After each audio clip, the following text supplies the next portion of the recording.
அகத்தியத்தின் திருப்படி வணிந்து அற்புதத்தின் திருப்படி வணிந்து எத்தனையோ ஜீவராசிகள் கலியுகத்திலே உலாவி வருகின்ற அற்புதமான தருணம் அதிலே அத்தகைய பசு என்கின்ற கோமாதாவிற்கு மட்டும் ஏன் அத்தகைய உன்னத நிலை, அதை ஏன் அதன் மாண்பு மட்டும் ஏன் உயர்ந்த நிலையில் இருக்கின்றது, அதில் மட்டும் ஏன் அத்துணை தேவர்களும் சித்தர்களும் ஐக்கியமாகி இருக்கின்றார்கள், அதனை வழிபாடு செய்வதனால் ஏன் அத்துணை ஐஸ்வர்யங்களும் கிடைக்கப்பெறுகின்றது. அந்த முறையிலே இத்தகைய கேள்வியினை அகத்திய பெருமானின் திருப்படியிலே சமர்ப்பணம் செய்கின்றோம். அது நீங்கள் கேட்ட கேள்வி, அதை மாண்பை உணராமல் இருக்கிறவங்க ரெண்டு கேள்வி கேட்டுகிட்டே, அது அவங்களோட வினைப்பயன்.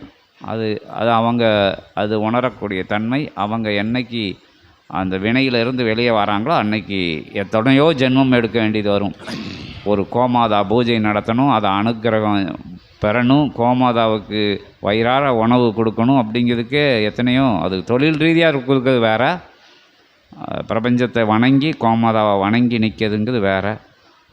இது அகத்திய பெருமான் உணர்த்தின விஷயத்தை நான் சொல்லி அகத்திய பெருமான் திருவடிகளே அந்த கேள்வியை சமர்ப்பணம் செய்து அந்த ஜீவராசிக்கு மட்டும் ஏன் அது சூட்சமம் என்ன சூட்சமம்னு அகத்திய பெருமான்கிட்ட கேட்டுக்கிடுவோம். அகதீஷாய நமக.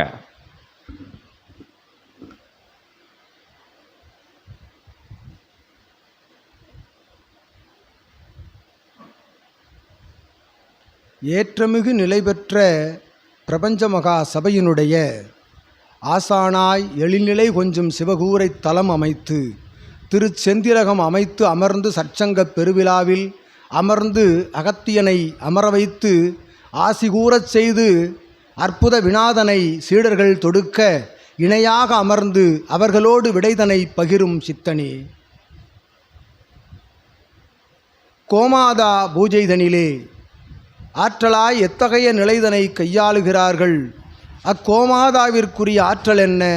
அத்துணை தெய்வங்களும் கோமாதாவின் மேல் அமர்ந்திருக்கின்ற காரணங்கள் என்ன? ஒரு நிலை தொடங்குகின்ற ஒரு ஆற்றல், ஒரு நல் நிலை தொடங்கும் பொழுது கோமாதாவை வணங்குவதற்குரிய நிலை என்ன என்ற வினாவினையும் தொடுத்த சித்தனே. இகலோகத்திற்கு நல்வினா தொடுத்தவனாய் இகலோகம் கலியுகம் மாறுவதற்குரிய நிலை தொடங்கியதன் அடையாளமாய் தொடுத்த வினாவாய் இவ்வினாவினை அகத்தியன் யாம் பாவித்து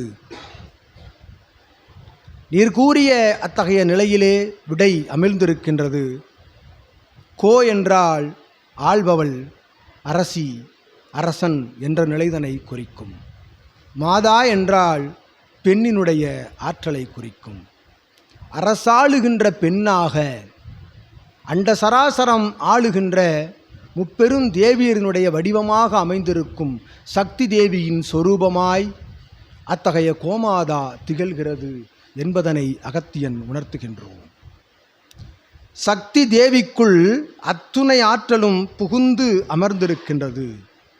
எவரிடமிருந்து வெளிப்படுகின்றதோ அவரை வணங்குவது, எவ்வாற்றல் எங்கிருந்து வெளிப்படுகின்றதோ அந்நிலையை வணங்குவது கலியுகத்தில் நடந்து கொண்டிருக்கின்றது.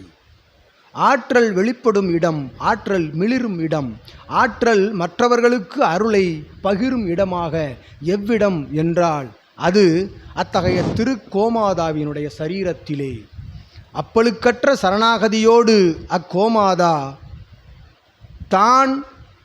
தான் உண்ணுகின்ற உணவோடு நல் உணவுண்டு அதன் மூலமாக பெருக்கெடுக்கின்ற சரீரத்தில் வருகின்ற அமுதத்தினை எத்தகைய பிரதிபலனும் பாராது பிரபஞ்சத்திற்காக தாரை வார்க்கின்றது.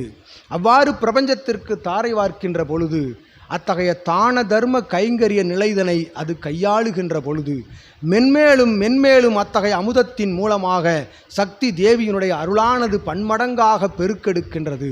அத்தகைய சக்தி தேவியினுடைய கோமாதாவின் மேல் அமர்ந்து அவள் அருளாற்றலை பெறுவதற்காகவே அத்துணை பிரபஞ்ச தெய்வீக ஆன்ம ஆற்றலெல்லாம் அத்தகைய கோமாதாவின் மேல் இருக்க இடம் எது என்று தேடி வந்து அமர்ந்திருக்கின்றது சித்தனே.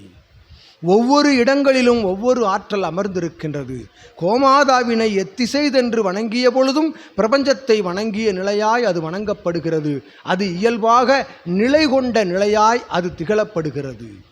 அவ்வாறு ஒருவன் புதிய முயற்சிதனை மேற்கொள்கின்ற பொழுது, தான் புதிய நிலைகளை கையாளுகின்ற பொழுது, கோமாதாவினை வணங்கி ஒரு செயலை தொடங்குகின்ற பொழுது, பிரபஞ்சத்தின் ஆற்றல் அவ்விடத்தில் அமிழ்ந்திருக்கும் தமக்குள் வரும் என்ற அதீதமான நல் எண்ண நிலைகளோடு அவன் வணங்குகின்றான் என்பது உண்மை. இது ஒரு புறம். பெண்மையின் நிலையாக ஏன் கோமாதாவை மட்டும் வணங்குகின்றார்கள்? ஆற்றல் பெற்ற ஆண் தெய்வ நிலைகள் எத்துணை உள்ளன என்றாலும் அவர்களுக்கெல்லாம் ஆற்றல் கொடுக்கக்கூடிய சக்தி நிலையாக இச்சக்தி அமைந்திருப்பதனாலேயே அத்துணை ஆற்றலும் உள்ளுக்குள் அமர்ந்திருக்கின்றார்கள். இதிலிருந்து பிரிந்து செல்கின்ற ஆற்றல் பிரபஞ்ச சூட்சம ஆற்றலினை பெறுகின்றார்கள். அவர்கள் பெற்ற இவ்வாற்றலின் மூலமாக இகலோகத்தை வழிநடத்துகின்ற பொழுது அவர்களின் ஒட்டுமொத்த ஆற்றலினை தன்வசம் வைத்திருக்கும் கோமாதாவையே வணங்குதல் சிறந்தது முதலில் என்ற நிலைதனை கையாளுகின்றார்கள் இகலோகத்தில். இது பெண்மைக்கே உரிய ஒரு சக்தி நிலை. ஆகவே இகலோகத்தில் கலியுகத்தில் பாய்ந்தோடுகின்ற நதிகளுக்கெல்லாம் பெண்மையின் நாமந்தனை வைத்து, அத்துணை ஆற்றலுக்கும் பெண்மையின் நாமந்தனை வைத்து வணங்குகின்றார்கள். அது பெருக்கெடுத்து ஓடி அத்துணை பேருக்கும் அது தன்னுடைய பிரதிபலன் பாராது அளிக்கின்ற கொடை. அது திரு மாதாவின் கொடையாக, பெண்மையின் கொடையாகவே அது விளங்குகின்றது. ஆகவே பெண்மையின் ஒட்டுமொத்த ஆற்றலினை தாங்கி இருக்கக்கூடிய அற்புதமான கோமாதாவினை வணங்கி வருகின்றார்கள் என்பதே அகத்தியன் கூறும் சான்று, அகத்தியன் கூறும் விடையாக சித்தனே யாம் தெரிவிக்கின்றோம். பெண்மையை வணங்கி போற்றுகின்றவன், பெண்மை என் நிலைக்குள் இருந்த பொழுதும், என் நிலைக்குள் அப்பெண்மை உழன்று கொண்டிருந்த பொழுதும் அவளுக்குள் இருக்கக்கூடிய அத்தகைய சக்தி நிலைதனை மட்டும் வணங்கி அவளை வாழ்த்துபவன் திருக்கோமாதாவினை தினமும் வணங்கி வருகின்றான் என்பதையே அகத்தியன் கூறுகின்றோம். அவ்வாறு ஆற்றல் கொண்டது பெண்மையே.